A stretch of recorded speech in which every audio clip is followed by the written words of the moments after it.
গল্পের শুরুতে একটি আতঙ্কিত ছেলে এক বাড়ির ভেতরে ঢুকল। সেখানে কয়েকজন গুন্ডা আনন্দে মেতে মদের পার্টি করছিল। ছেলেটিকে দেখা মাত্রই তাদের একজন আক্রমণ করার জন্য সামনে এগিয়ে এলো, কিন্তু ছেলেটির হাতের মাত্র একটি ইশারাতেই সেই গুন্ডার কতগুলো দাঁত উপরে গিয়ে মাটিতে পড়ে গেল। পেছন থেকে অন্য আরেকজন গুন্ডা একটি বেসবল ব্যাট দিয়ে ছেলেটির ওপর হামলা করল, কিন্তু ছেলেটি তার শক্তির বলে সেই ব্যাটটিকে স্পর্শ না করেই নিজের নিয়ন্ত্রণে নিয়ে নিল। সে ব্যাটটিকে শূন্যে ভাসিয়ে সজোরে দেয়ালের ওপর আছড়ে ফেলল। সবাই তার এই অলৌকিক শক্তি দেখে ভীষণ ভয় পেয়ে গেল। অনেকেই তো পার্টি ছেড়ে জীবন নিয়ে পালিয়ে গেল। ছেলেটির চোখে তখন রক্তের নেশা, চোখ দুটো লাল হয়ে আছে। সে চিৎকার করে বলতে শুরু করল যে তার বোন কোথায়, কোথায় রাখা হয়েছে তাকে। ঠিক তখনই হঠাৎ করে এই গুন্ডাদের সর্দার স্যাম সেখানে এসে উপস্থিত হলো। ছেলেটি এভাবে তার ডেরায় এসে তাণ্ডব চালানোয় সে এক বিন্দুও খুশি হতে পারল না। সে পকেট থেকে নিজের পিস্তল বের করল এবং ছেলেটিকে লক্ষ্য করে পরপর 3টি গুলি চালিয়ে দিল। কিন্তু আশ্চর্যের বিষয় হলো, এই গুলিগুলো তাকে স্পর্শ পর্যন্ত করতে পারল না। তার অদ্ভুত শক্তির কারণে গুলিগুলো তার ঠিক সামনে এসেই শূন্যে ভাসতে লাগল। অলৌকিক ও শক্তিমত্তা সম্পন্ন এই ছেলেটির নাম হলো বো। আর আজ থেকে কিছুদিন আগের কথা হিসেব করলে তার জীবন আর 10টা সাধারণ মানুষের মতোই একদম স্বাভাবিক চলছিল। সে পড়াশোনায় খুবই ভালো ছিল, কিন্তু হঠাৎ করেই তার মায়ের মৃত্যু হয়।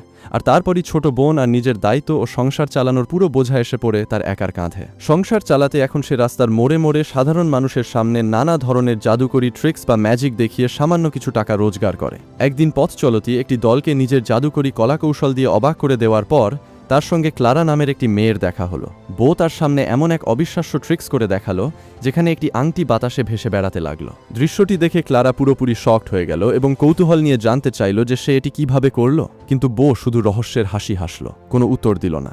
বাড়ি ফেরার পর বো সোজা বাথরুমে গেল। কিছুক্ষণ আয়নার সামনে দাঁড়িয়ে নিজেকে দেখার পর সে তার হাতের কনুইয়ের ওপরের একটি পুরনো ক্ষত পরিষ্কার করতে শুরু করল। তখন বোঝা গেল যে বো আসলে নিজের চামড়ার নিচে একটা শক্তিশালী ইলেকট্রোম্যাগনেট সেট করে রেখেছিল। আর এই বৈজ্ঞানিক ব্যবস্থার কারণেই সে এত সব অবিশ্বাস্য জাদুকরি খেলা দেখাতে পারত। কিন্তু এই দুর্দান্ত আবিষ্কারের পেছনে একটা বড় মাশুলও তাকে গুনতে হতো। সারাদিন যন্ত্রটি ব্যবহার করার পর তার হাতের সেই ক্ষত মারাত্মক বাজে রূপ নিত, আর সেই কারণে সে প্রতিদিন নিয়ম করে ক্ষতটি পরিষ্কার করত, যাতে করে কোনো রকমের ইনফেকশন না ছড়িয়ে পড়ে। এর পরপরই বো হাত দিয়ে না ছুঁয়েই 2টো ব্যাটারিকে বাতাসে ভাসিয়ে সোজা ডাস্টবিনের ভেতরে ফেলে দিল। কিছুক্ষণ পর বো যখন তার ছোট বোন টিনার জন্য রাতের খাবার তৈরি করছিল, তখন তার চোখ গেল প্রতিবেশী ভিক্টোরিয়ার দিকে, যে তখন তাদের ঘরের সামনে দিয়ে হেঁটে যাচ্ছিল। বো সঙ্গে সঙ্গে বাইরে গিয়ে তাকে জিজ্ঞেস করলো যে সে কি আজ রাতে ঘরে থাকবে, কারণ তাকে কাজের প্রয়োজনে বাইরে যেতে হবে, আর ঘরে টিনাকে দেখার জন্য তো কাউকে দরকার। ভিক্টোরিয়া তাকে সাহায্য করতে রাজি হয়ে গেল এবং বো তাকে আন্তরিকভাবে ধন্যবাদ জানালো। কিছু সময় পরেই বো ঘর থেকে বের হয়ে লুনা নামের এক মহিলার নাইট ক্লাবের দিকে রওনা হলো। শুধু রাস্তার মোড়ে ম্যাজিক দেখিয়ে তো আর সংসার চলছিল না, তাই বাধ্য হয়ে বো এখন তাদের এলাকায় ড্রাগস বা মাদক সরবরাহের কাজও শুরু করে দিয়েছিল। সে ক্লাবে গিয়ে সোজা মেইন অফিসে ঢুকলো এবং লুনা নামের সেই মহিলাকে ক্লাবের জন্য প্রয়োজনীয় ড্রাগস পৌঁছে দিল। পরদিন সকালে রান্নাঘর থেকে ভেসে আসা স্মোক অ্যালার্মের তীক্ষ্ণ শব্দে হঠাৎ করেই বউয়ের ঘুম ভেঙে গেল। সে তাড়াহুড়ো করে দৌড়ে রান্নাঘরে গিয়ে দেখল যে টিনা গরম তেলে ভরা ফ্রাইং প্যানে পানি ঢালতে যাচ্ছিল। বো তৎক্ষণাৎ তাকে থামিয়ে দিল এবং এত ঝুঁকিপূর্ণ কাজ করার জন্য তাকে শাসন করল। ছোট বোন টিনা বোঝানোর চেষ্টা করল যে সে আসলে বউয়ের জন্য নাস্তা তৈরি করতে চাইছিল। এমন নিষ্পাপ কথা শুনে বউয়ের রাগ এক মুহূর্তেই ঠান্ডা হয়ে গেল। কিছুক্ষণ পর বউ তার ঘরে গিয়ে আগের দিনের জমানো টাকাগুলো গুনতে শুরু করলো। আর ঠিক তখনই নিজের ব্যাগের ভেতর সে একটা ছোট কাগজ খুঁজে পেল, যেখানে ক্লারার ফোন নম্বর লেখা ছিল। তখনই বউ বুঝতে পারল যে ক্লারাই সেদিন গোপনে তার ব্যাগের নম্বরটি রেখে দিয়েছিল। এটি দেখে বউয়ের মুখে এক চিলতে হাসি ফুটে উঠল এবং সে তখনই ক্লারাকে মেসেজ পাঠানোর সিদ্ধান্ত নিল। পরবর্তীতে বউ তার মূল ড্রাগ সরবরাহকারী প্রধান স্যামের সঙ্গে দেখা করতে গেল। স্যাম তাকে দেখে বেশ খুশি হলো। সে বউয়ের কাজের প্রশংসা করে বলল যে সে এ পর্যন্ত খুব ভালো কাজ করেছে, আর সবকিছু যদি এভাবে ঠিকঠাক চলতে থাকে তবে একদিন সে পুরো ব্যবসার দায়িত্বই বউয়ের হাতে ছেড়ে দেবে। এরপর স্যাম্বোকে বলল যে ভাই, একটা ছোট কাজ করে দাও তো আমার জন্য। তোদের এলাকায় নতুন একটা ডিলার এসেছে যে আমাদের না জানিয়েই ওষুধ বিক্রি করছে। তুই শুধু গিয়ে তার নাম ঠিকানা বা খবরটা নিয়ে আয়। বউ কোনো দ্বিধা ছাড়াই কাজটি করতে রাজি হয়ে গেল এবং স্যাম তাকে সেখান থেকে যাওয়ার অনুমতি দিল। সেদিন রাতেই বউ নির্দিষ্ট সেই জায়গায় পৌঁছে গেল যাতে স্যামের জন্য প্রয়োজনীয় তথ্য সংগ্রহ করা যায়। কিছুক্ষণ অপেক্ষা করার পর সে দেখল এক লোক এক অপরিচিত ডিলারের কাছ থেকে জিনিস কিনছিল।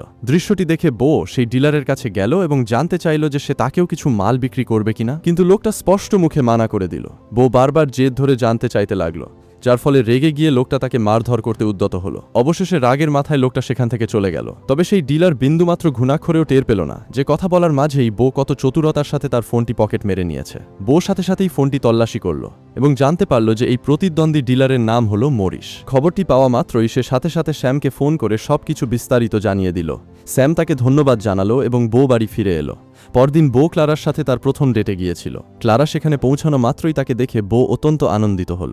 সে তাদের আগের সাক্ষাতে ঠিকমতো কথা বলতে না পারার জন্য ক্লারার কাছে ক্ষমা চেয়ে নিল। এতে ক্লারা হেসে উঠে বলল যে ঠিক সেই কারণেই তো সে লুকিয়ে নিজের ফোন নম্বরটা বউয়ের ব্যাগে রেখে দিয়েছিল। রেস্তোরাঁর মেনু দেখতে দেখতে ক্লারা মজার ছলে বলল যে সে প্রথমবার এত সুন্দর কোনো জাদুকরকে দেখল। কথাটি শুনে বউয়ের মুখে হালকা হাসির রেখা ফুটে উঠল। দেখতে দেখতে দুজনের মধ্যে গভীর কিছু কথাবার্তা শুরু হলো। বউ নিজের কষ্টের কথা জানিয়ে বলল যে সে তার মা বাবা দুজনকেই হারিয়েছে, আর তার মা গত বছরই মারা গেছেন। সে আরও বলল যে এখন তার জীবনে শুধু ছোট বোন টিনাই বেঁচে আছে। সেই কারণেই সে দিনরাত হাড়ভাঙা খাটাখাটনি করছে, যাতে পর্যাপ্ত টাকা জমিয়ে টিনাকে এই অপরাধপ্রবণ এলাকা থেকে বের করে একটা ভালো আর নিরাপদ পাড়ায় নিয়ে যেতে পারে। বো যখন ক্লারার সাথে কথা বলছিল ঠিক তখনই হঠাৎ করে স্যামের ফোন এলো। স্যাম তাকে অবিলম্বে তার ডেরায় পৌঁছাতে বলল। এই কথা শুনে বউয়ের মুখটা একদম মলিন হয়ে গেল, কারণ তাকে এখন তাদের প্রথম ডেটা মাঝপথেই ফেলে রেখে চলে যেতে হচ্ছে। তবে ক্লারা বিষয়টি একদম স্বাভাবিকভাবে নিল এবং মিষ্টি হেসে বলল, কোনো ব্যাপার না, আমাদের আবার দেখা হবে, তুমি এখন কাজে যাও। এরপর বো সোজা স্যামের আস্তানায় গিয়ে পৌঁছালো। সেখানে পৌঁছা মাত্রই স্যামের এক লোক বউয়ের হাতে একটা পিস্তল ধরিয়ে দিল। বো কিছুই বুঝে উঠতে পারছিল না যে আসলে কি ঘটতে যাচ্ছে। ঠিক তখনই স্যাম বাইরে বেরিয়ে এসে বলল যে তাদের এখনই বের হতে হবে। বো জানতে চাইল তারা কোথায় যাচ্ছে। উত্তরে স্যাম জানালো যে সে মরিসের আস্তানার সন্ধান পেয়ে গেছে এবং এখন সে তাকে উচিত শিক্ষা দিতে চায়। এই কথা শুনে বো ভীষণ ভয় পেয়ে গেল। সত্যি বলতে সে কখনো এই ধরনের সহিংস কাজের জন্য প্রস্তুত ছিল না, কিন্তু ভয়ে কোনো প্রতিবাদ না করে সে চুপচাপ তাদের পেছনে হেঁটে গেল। কিছুক্ষণ পর তারা সবাই মরিসের গ্যারেজে গিয়ে পৌঁছালো। সেখানে তারা দেখল মরিস তার গ্যারেজে একা বসে আছে। তখন স্যাম বো এবং তার বাকি অনুচরদের চারপাশটা ভালো করে পাহারা দিতে পাঠালো, যাতে নিশ্চিত হওয়া যায় যে আশেপাশে অন্য কেউ লুকিয়ে আছে কিনা। বো যখন চারদিক ঘুরে দেখছিল ঠিক তখনই পেছন থেকে হঠাৎ কেউ একজন তার উপর আক্রমণ করে বসল। এই হুড়োহুড়ির মধ্যে তার হাত থেকে পিস্তলটি পড়ে গেল, কিন্তু হামলাকারী কিছু বুঝে ওঠার আগেই স্যামের এক লোক এসে বোকে বাঁচিয়ে নিল। এটি দেখে বো যেন স্বস্তির নিঃশ্বাস ফেলল। অন্যদিকে স্যাম সোজা গিয়ে মরিস আর তার লোকজনের সামনে বসল। সে একদম সরাসরি বলল যে তুমি আমার এলাকায় এসে আমাকে না জানিয়ে মাল বিক্রি করা শুরু করেছ, এটা তো মোটেই ভালো কথা নয়। মরিস বেশ উদাসীনভাবে জবাব দিল যে স্যামকে নিয়ে তার মাথা ব্যথা নেই। এই কথা শুনে স্যাম হালকা হাসল, যেন সে কথাটিকে স্রেফ একটা কৌতুক হিসেবেই ধরে নিয়েছে। তখনই মরিসের এক লোক স্যামকে অপমান করতে শুরু করল এবং রাগের মাথায় টেবিলে রাখা ক্যাসিনো চিপসগুলো স্যামের দিকে ছুঁড়ে মারল। এটি দেখা মাত্রই স্যামের মাথার রক্ত চড়ে গেল এবং সে লোকটিকে গণধোলাই দিয়ে রক্তাপ্লুত করে ফেলল। এরপর সে মরিসকে বোঝালো যে শত্রুতা না করে তারা দুজনে মিলে কাজ করতে পারে। সে মরিসের সামনে দুটি মাত্র পথ খোলা রাখল, হয় তাকে এই শহর ছেড়ে চলে যেতে হবে, নয়তো তার সাথে মিলে কাজ করতে হবে এবং উপার্জনের একটা বড় অংশ তাকে দিতে হবে। মরিস এই প্রস্তাবের কোনো জবাব দিল না। তারপর স্যাম তার অনুসারীদের নিয়ে সেখান থেকে প্রস্থান করল। পরদিন বো ক্লারার জন্য নিজের হাতে রাতের খাবার তৈরি করল এবং তাকে তার ছোট বোন টিনা ও প্রতিবেশী ভিক্টোরিয়ার সাথে পরিচয় করিয়ে দিল। তারা দুজনই ক্লারাকে খুব পছন্দ করল। ঠিক সেই মুহূর্তেই ঘরের কলিং বেল বেজে উঠল। বো গিয়ে দরজা খুলতেই সামনে স্যামকে দাঁড়িয়ে থাকতে দেখল। তাকে অসময়ে সেখানে দেখে বো পুরো শকড হয়ে গেল, কিন্তু স্যাম কোনো দ্বিধা না করে সোজা ঘরের ভেতর ঢুকে পড়ল এবং সেখানে উপস্থিত সবাইকে হেসে হ্যালো জানালো। তবে সে এও জানালো যে বউয়ের সাথে তার একটি জরুরি কথা আছে। দুজন ঘরের বাইরে এলে স্যাম তাকে জানালো যে মরিস তাদের হুমকিকে বুড়ো আঙুল দেখিয়েছে এবং এখনও নিজের মতো করে মাল বিক্রি করে যাচ্ছে। সে জানালো যে মরিস এই মুহূর্তে কাছেরই একটি ক্লাবে পার্টি করছে, আর তাদের এখনই গিয়ে তাকে আরও একটা কড়া পাঠ শেখাতে হবে। কথাটি শুনে বো বিন্দুমাত্র খুশি হতে পারল না। তা সত্ত্বেও সে আবার ঘরের ভেতরে গেল এবং ক্লারার কাছে আরও একবার রাতের খাবার মাঝপথে ফেলে যাওয়ার জন্য ক্ষমা চেয়ে নিল। কিছুক্ষণের মধ্যেই বো স্যাম এবং তার লোকজনের সাথে বের হয়ে গেল। মরিস ক্লাব থেকে বের হওয়া মাত্রই তারা সবাই মিলে তাকে অপহরণ করে ফেলল। এরপর তারা তাকে সোজা স্যামের গ্যারেজে নিয়ে গেল। সেখানে পৌঁছানো মাত্রই স্যাম মরিসকে জানালো সে তার ওপর কতটা ক্ষিপ্ত। তারপর সে হঠাৎ জিজ্ঞেস করে বসল যে মরিস কি বামহাতি নাকি ডানহাতি।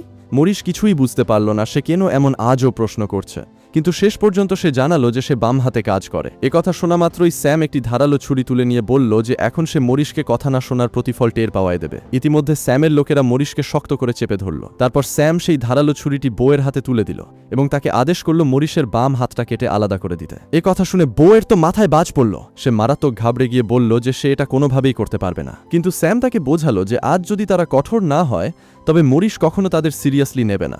বউ এখনো ভয়ে থরথর করে কাঁপছিল।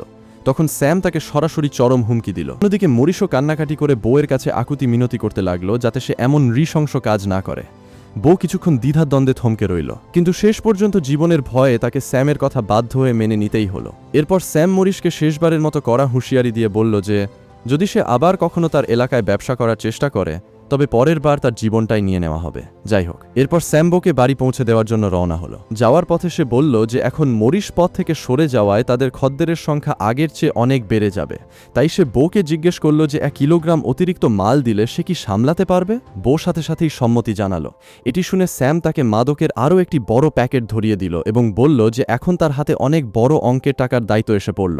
বাড়ি পৌঁছেই বো ভিক্টোরিয়াকে ডেকে আনলো। সে তাকে দেখালো কিভাবে সে স্যামের মালের সাথে বেকিং সোডা মিশিয়ে নতুন করে প্যাকেট করছে, যাতে করে তার কাছে 1 কিলোগ্রাম অতিরিক্ত মাল তৈরি হয়ে যায়। এটি দেখে ভিক্টোরিয়া ভীষণ ভয় পেয়ে গেল। সে বলল যে এটা অত্যন্ত বিপজ্জনক খেলা, কিন্তু বো তাকে বুঝিয়ে বলল যে তার পূর্ণ বিশ্বাস আছে এই অতিরিক্ত উপাদানটুকু বিক্রি করে সে এত টাকা রোজগার করতে পারবে যা দিয়ে স্যামের সমস্ত দেনা চুকিয়ে সে চিরদিনের জন্য এই অপরাধ জগৎ থেকে বের হয়ে যেতে পারবে। ভিক্টোরিয়া জানতে চাইল যে স্যাম কি তাকে এত সহজে ছেড়ে দেবে। বো মাথা নেড়ে জানালো যে তার কাছে এই প্রশ্নের উত্তর নেই, সে শুধু আশা করছে যে স্যাম তাকে রেহাই দেবে। তা সত্ত্বেও ভিক্টোরিয়া তাকে বোঝালো যে এভাবে ভেজাল মাল বিক্রি করা একদমই উচিত হচ্ছে না। কিন্তু বো বলল যে এখন আর পিছিয়ে আসার পথ নেই, কারণ সে কাজটা অলরেডি করে ফেলেছে। পরবর্তীতে বো ঘর থেকে বের হয়ে প্রতিদিনের মতো তার নিয়মিত খদ্দেরদের কাছে মাল বিক্রি করতে লাগলো। রাতের কাজ শেষ হতেই তার কাছে ক্লারার ফোন এলো। ক্লারা কাঁদো কাঁদো গলায় জিজ্ঞেস করল যে সে কি বউয়ের ঘরে আসতে পারে, কারণ তার মা আবারও তাকে মারাত্মক মারধর করেছে। বো বিন্দু মাত্র না ভেবে সঙ্গে সঙ্গে তাকে আসতে বলল। ক্লারা ঘরে পৌঁছানোর পর জানালো যে তার মা যখনই মদ খায়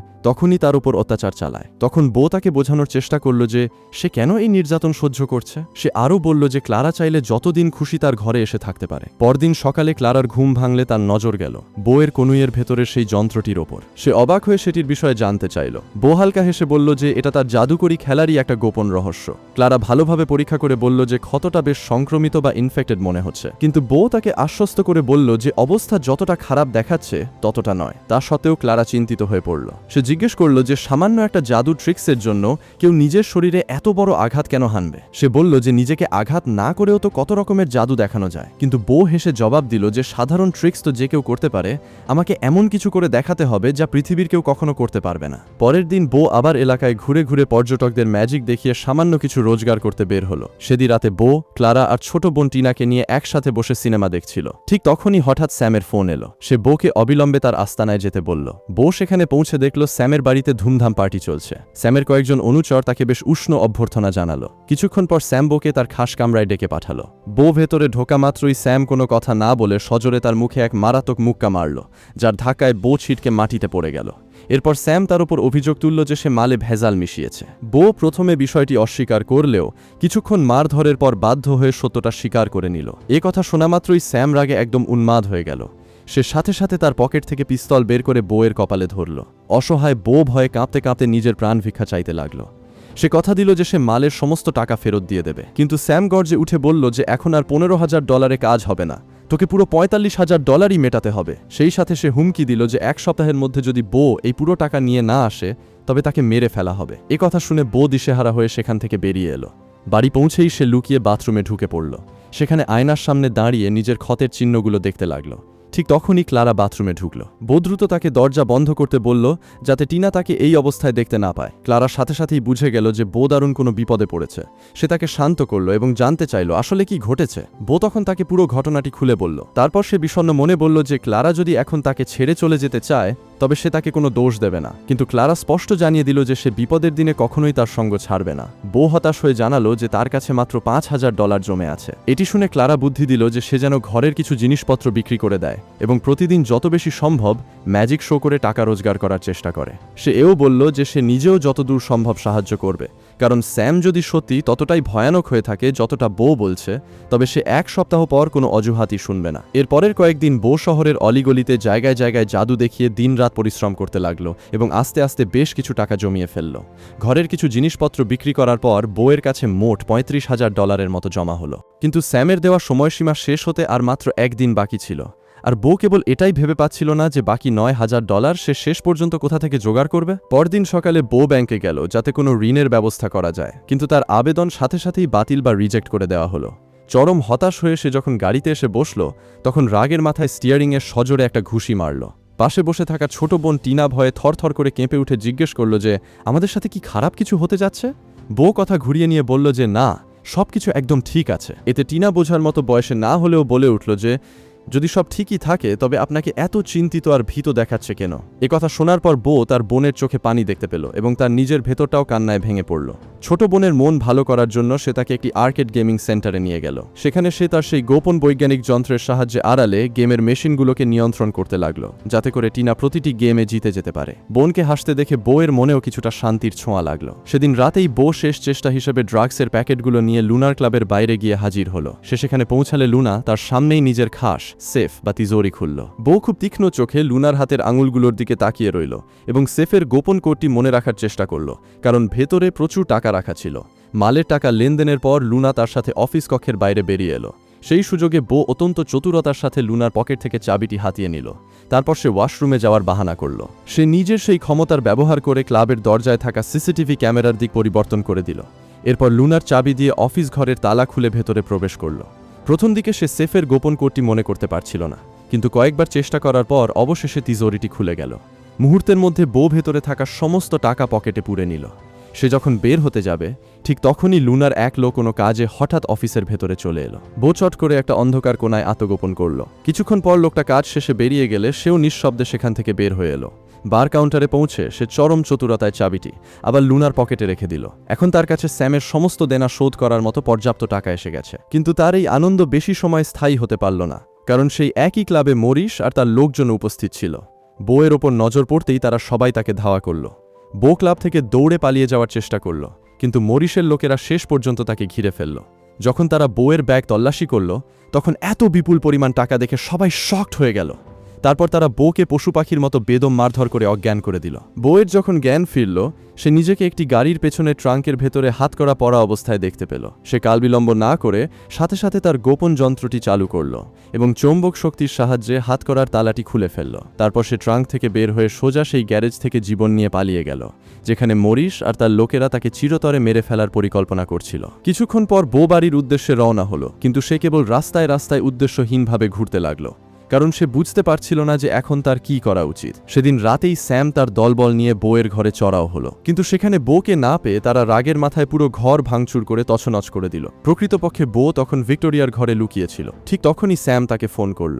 বউ তার কাছে আর কিছুটা সময় ভিক্ষা চাইল যাতে সে টাকার ব্যবস্থা করতে পারে, কিন্তু স্যাম তা শুনতে মোটেও প্রস্তুত ছিল না। সে চরম হুমকি দিয়ে জানালো যে এখন দেনার পরিমাণ আরও $5,000 বেড়ে গেছে। পরদিন সকালে টিনা জিজ্ঞেস করল যে তারা নিজেদের ঘরে কেন যাচ্ছে না। বউ তাকে কথা দিল যে স্কুল ছুটি হওয়ার পর সে নিজে তাকে নিতে আসবে। এরপর বউ যখন নিজের ঘরে গেল সে দেখল সব জিনিসপত্র ভেঙে গুঁড়ো হয়ে পড়ে আছে। সে চরম হতাশ হয়ে ক্লারাকে বলল যে এখন তার আর করার কিছুই নেই। সে এও জানালো যে গতরাতে সে নিশ্চিত মৃত্যুর হাত থেকে কোনো মতে বেঁচে ফিরেছে। কথা শুনে ক্লারা পরামর্শ দিল যে বউয়ের এখন টিনাকে নিয়ে লস অ্যাঞ্জেলেস ছেড়ে দূরে কোথাও পালিয়ে যাওয়া উচিত। সে এও বলল যে তার এই সেমিস্টার শেষ হওয়া মাত্রই সেও এই শহর ছেড়ে চিরতরে চলে যাবে, কারণ সেও তার মাতাল মায়ের অত্যাচার সহ্য করতে করতে ক্লান্ত হয়ে পড়েছে। সেদিন বিকেলে বউ টিনাকে স্কুল থেকে নিতে গেল, কিন্তু সেখানে গিয়ে সে জানতে পারল যে টিনাকে নাকি তার এক মামা এসে আগেই নিয়ে গেছে। ঠিক তখনই বউয়ের ফোনে একটা কল এলো, কিন্তু ওপাশ থেকে টিনা নয় বরং স্যাম কথা বলছিল।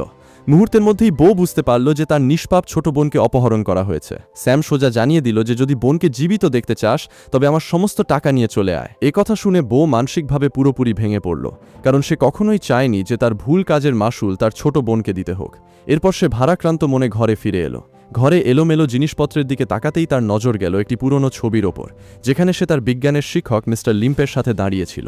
ছবিটা দেখা মাত্রই বউয়ের মাথায় এক অভূতপূর্ব চিন্তা এলো। সে সাথে সাথে মিস্টার লিম্পের বাড়ির উদ্দেশ্যে রওনা হলো এবং তার কাজ থেকে ফেরার জন্য বাইরে অপেক্ষা করতে লাগলো। মিস্টার লিম্প যখন বউকে দেখলেন তিনি বেশ অবাক হলেন। তা সত্ত্বেও তিনি বউকে পরম স্নেহে ঘরের ভেতরে ডেকে নিলেন। সেখানে গিয়ে বউ মিস্টার লিম্পকে জানালো যে বিগত কয়েকদিন ধরে তার জীবনে মারাত্মক সব সমস্যা চলছে। কথা শুনে শিক্ষক জানতে চাইলেন সে তাকে কিভাবে সাহায্য করতে পারেন। তখন বউ তার হাতের জামা গুটিয়ে সেই জায়গাটি দেখালো। তার চামড়ার ভেতরে থাকা সেই অবিশ্বাস্য ইলেকট্রোম্যাগনেট যন্ত্রটি দেখে মিস্টার লিম্প মারাত্মকভাবে শকড হয়ে গেলেন। তিনি বললেন যে নিজের শরীরের ভেতরে এমন যন্ত্র বসানো মারাত্মক জীবনঘাতী হতে পারে, কিন্তু বউয়ের তখন নিজের জীবনের কোনো মায়া ছিল না। তবে মিস্টার লিম্প তার এই বৈজ্ঞানিক উদ্ভাবন দেখে বেশ প্রভাবিত হলেন। তিনি আবারও জানতে চাইলেন যে বউ আসলে কি ধরনের সাহায্য চায়। তখন বউ জানালো যে সে এই যন্ত্রটির শক্তি বহুগুণ বাড়িয়ে তুলতে চায়। কথা শুনে মিস্টার লিম্প তাকে কিছু শক্তিশালী ব্যাটারি এবং ফিডব্যাক অসিলেটর ব্যবহার করার বুদ্ধি দিলেন। শিক্ষকের দেওয়া যন্ত্রাংশের সাহায্যে বউ তার সেই হাত যন্ত্রটিকে অভাবনীয় শক্তিশালী করে তুলল এবং তারপর সে বাইরে গিয়ে সেটির পরীক্ষা চালালো। এখন সেই যন্ত্রের ক্ষমতা এতটাই বৃদ্ধি পেয়েছিল যে বউ শক্তি প্রয়োগ করা মাত্রই নিজেই নিজের টানে একটি আস্ত গাড়ির দিকে উড়ে গিয়ে আটকে গেল। দৃশ্যটি দেখে মিস্টার লিম ঠিকই বুঝে গেলেন যে বো এই যন্ত্রের ব্যবহার কেবল জাদুকরি খেলার জন্য করছে না, তবে তিনি এ নিয়ে আর কোনো প্রশ্ন করলেন না। কিছুক্ষণের মধ্যেই বো ক্লারাকে সাথে নিয়ে স্যামের আস্তানায় গিয়ে পৌঁছালো। সে ক্লারাকে কড়া নির্দেশ দিল যে সে যদি বেশ কিছুক্ষণ পার হওয়ার পরও বাইরে বের না হয় তবে সে যেন সাথে সাথে পুলিশকে ফোন করে। এই কথা বলে বো একা সেই ডেরার ভেতরে প্রবেশ করল। এরপর গল্পটা আবার ঠিক সেখানেই ফিরে এলো যেখান থেকে আমাদের যাত্রা শুরু হয়েছিল। বো তার অলৌকিক শক্তির বলে মুহূর্তের মধ্যে গুন্ডাদের ধরে ধুলাই করে দিল। স্যাম রাগের মাথায় তাকে লক্ষ্য করে পরপর 3টি গুলি চালালো, কিন্তু সেই গুলি বোকে স্পর্শ করতে পারল না।